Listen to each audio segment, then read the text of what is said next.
is not. Don't police people's way of Let me tell you this. themselves. This is not a black woman who's put in Black Lives Matter. I just want you to know that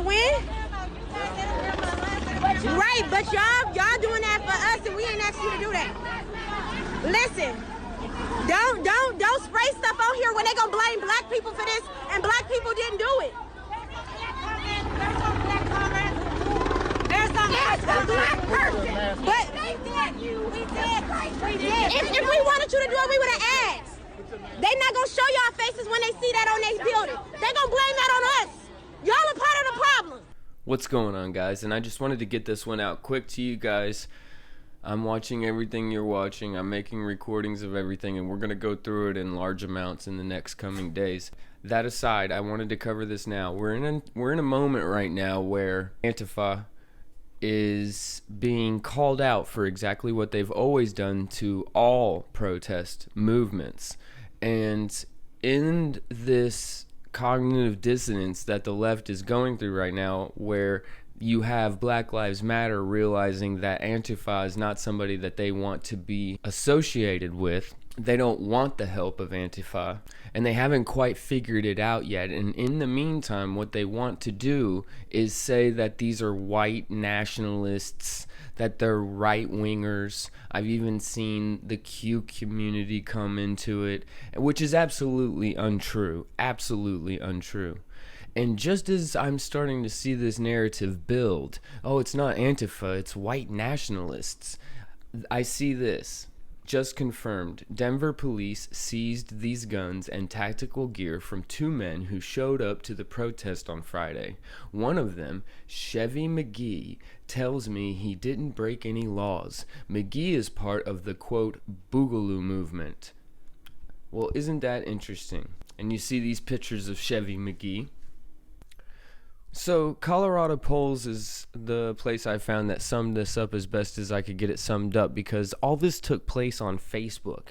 But Chevy McGee, if you'll remember, him and his friend, I can't remember his friend's name exactly, advertising on Facebook that they're going to take their loaded firearms up to Denver, and it's not an open carry area, so they were advertising on Facebook that they were going to break the law. And they always take the movement and they make it look stupid, and it's always the first sign. So here you have, like, first of all, whose name is Chevy McGee anyways? That's your first sign. So Colorado Poll has this, and it's during a vehicle search near downtown Denver protest on Friday evening, police officers seized several military-style assault rifles from an anti-government gun enthusiast who call themselves Boogaloo Boys. So we have the Boogaloo Boys. Okay, so that's the group name. Most peaceful protesters had left downtown Denver by the time police searched a car that had been occupied by a group of young men, one of whom was wearing a military-style vest. They found several semi-automatic assault rifles, numerous magazines, and other weapons in the trunk. CRP reporter Allison Sherry tweeted an image of the seizure. So in the image of the seizure, which note on Twitter the correction isn't there, but here the correction is here. 13 of these weapons were from the night before. Chevy McGee, a 20-year-old anti-government gun enthusiast who lives in Fort Collins, claims to own some of the weapons. Yeah, he does, loudly on Facebook. We were about to leave the protest and got swarmed by 6 cop cars, detained, shot at while being detained, car towed, and kits and rifles have been impounded. We never even took the kits or rifles out of the trunk. Hopefully we get our shit back. Open carry is illegal in Denver, and we did not have enough guys to open carry together, so we didn't want to hear it. McGee's Facebook account, not Chevy McGee, appears to have replaced his previous account using his corrected name. It was from that older account that McGee made news earlier this month, and this is what I remembered. CBS Denver featured a portion of McGee's May 1st live stream as part of its report on the FBI's arrest of his associate Brad Bunn for possessing pipe bombs. McGee and Bunn were among a group of gun rights activists who intended to open carry firearms at the state capitol during the May Day Reopen Colorado protest. Open carrying is illegal in Denver, but they had hoped that to have so many armed supporters that police officers would decline to enforce the law. And they talked about all this on Facebook. And then if you remember, he live streamed driving up to this guy's house. What was his name? Bunn. He live streamed driving up to Bunn's house, and the cops were there. So then he took off to his mom's house and like had a childish argument with her. And this was all on Facebook Live. Now he's at these protests and he's looking stupid again. Old Chevy McGee. And the people who want to use these things against that movement are going to grab hold of these incidences and they're going to shout them with megaphones.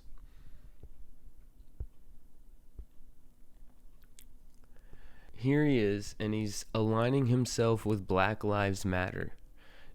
And so, let's be clear, there was no call to the police. The cops have been watching them. They've been watching them since they got their friend Bunn. And it's only a matter of time before they cause some other nonsense and end up getting arrested. And it'll all be attached to the conservative right. This kind of psyop stuff, it drives me nuts. And it reminds me exactly of the other one. I'll just briefly reference these three guys that got arrested ahead of the Richmond gun rally. They were part of that thing called the base.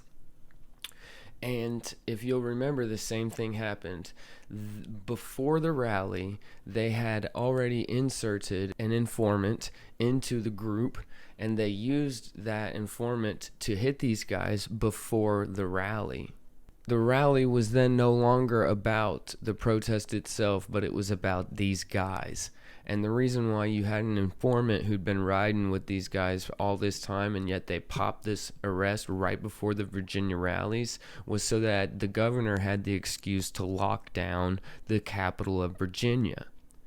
So these guys, whether they knew it or not, were being used. And we could call this the fog of war, or we can call it intentional obfuscation.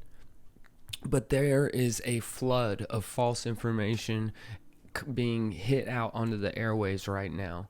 And we can talk about why later, once all the dust settles. But if you can sum it up at all, I can sum it up with this Twitter post. And I just want you to go through it with me. And I'm going to show you why right now we really need to be very wary of everything we're seeing on our scrying mirrors.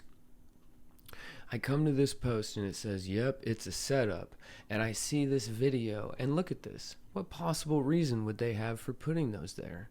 There's none there. There's none there. Just setting them right there beforehand. These wire boxes filled with bricks. But if I go down to this comment, it's fake news. Those are barriers that have been there for years to prevent cars from driving through a dead-end street. Y'all be careful what you read and post. Now let's see what they said to him. Years, you say? Google Maps shows otherwise. I don't know what they're doing or when, but who knows? So, we have 3 different explanations for why those are there. And nobody knows the reality. Just putting the video of the bricks causes all these side trails to go off of. Oh, well, Google Maps says that they weren't always there, so we need to pinpoint the time period that they were put there. Oh, I have images of them being put there, but I don't know when or why. And then you look here.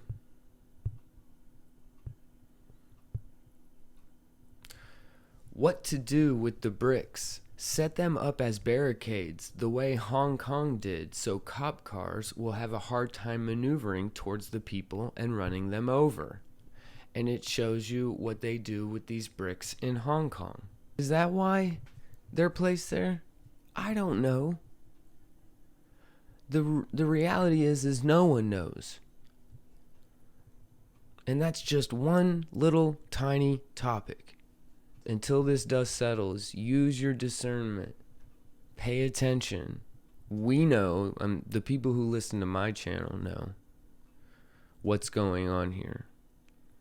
It's too many things for us to talk about in one episode. The average protester is not the ones that are doing this. We know that it's an insurrection and it's being paid for and financed by somebody who's been waiting for this opportunity. But we also have to let all of these groups sort all of this out. And when somebody like Chevy McGee loads his trunk up full of firearms and goes to a Black Lives Matter protest, he's not helping the situation. He's making it more confusing. It's going to take people longer to figure out that it is Antifa, that they have been infiltrated, that they have people on their side that are doing this. Every time we give them a small reason to think that somebody on the other side of the movement is doing this, they are going to latch on it and blaze it over the airwaves over and over and over again. These tiny stories, but they're going to just hit them again and again and again. Why? Because that's the narrative that they want. If these Antifa types can get in close with the left and cause an insurrection, that would be their best possible outcome. It seems like an awful lot of things right now aren't real. And when that happens, I pull back. It's time to get some information. It's time to get some data. Because if everyone in the country feels that this isn't right, it's not natural, something's off. And not everybody is ready to talk about the attempt to get us into war with North Korea, with Venezuela, in Syria, the FF that was there, the attempt with Iran, the Russia collusion, the Ukrainian collusion, the bug, and now we're here.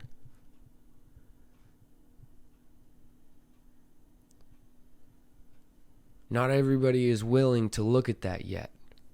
Hopefully the people on this channel are. But in the meantime, don't feed the flames. This is a humanity thing. If we keep playing into this, we are allowing the implementation of a police state. Be very, very careful what you're watching. Be very, very careful what you take as truth. And know that there are people in control of what you see on your screens and their intent. Why are they showing me this? I got more to come. I've got pretty much every riot video so far.